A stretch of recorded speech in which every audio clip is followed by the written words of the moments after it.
stops. So you'll do that 4 times a lap, something like that.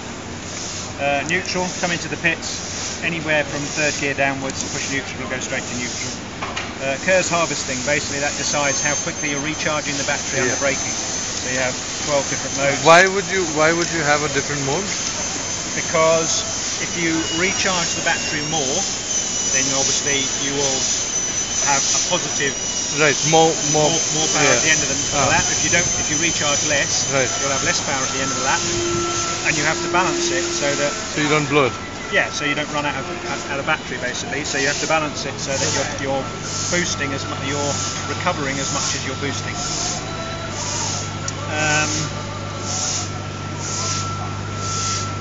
Where were we here? EB, it's a special button for one of the throttle controls. Not fairly complicated to explain. Bike point find.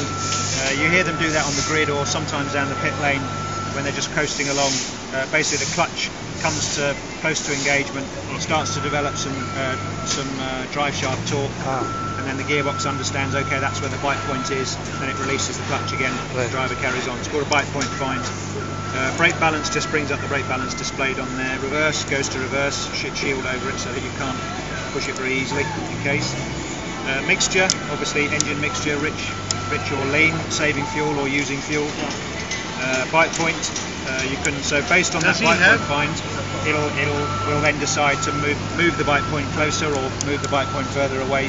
Only really applies to the start, so obviously to get the best start you want. Diff is broken into 4 sections, which is diff high speed, diff entry, diff mid, and there's another one there which is diff exit. So that's the 4 phases of the corner, or high speed is a separate one, and then entry, mid and exit. So you can adjust the diff pressure in all of those phases. Does he have the time to look down? No, not really. He knows where they are. He can't see that anyway because of the bottom of his screen. So he knows where the buttons are, and as soon as you move one, it will come up with. So if he moves that, it will go high speed mode 3, and then it will go high speed mode 4. So he can just move it and watch it, read it on there as it moves. The default is all the other things that you don't use very often: cruise modes and boost schedules and display schedules, end of straight, speed limiters, gearbox controlment. None of those are used very much, so he doesn't use this rotary very much. Torque mode just basically changes the relationship between his pedal and the amount of torque that the engine's delivering. Tyre switch, when you've got different tyres on, they're of a different diameter, so your speed becomes... So the car changes accordingly. Yeah, and obviously your pit lane speed limit also becomes effective, so you have to he has to tell it what tyres he's on. So normally he'll be on there, and then he'll be on Inters or XOX. Actually, during the race, when would he want to operate this? Torque mode, as the tyres get more worn, he'll want a more progressive torque map. In qualifying, he'll have an aggressive torque map. Once the tyres are really worn and he's got no grip, he'll have a softer torque map.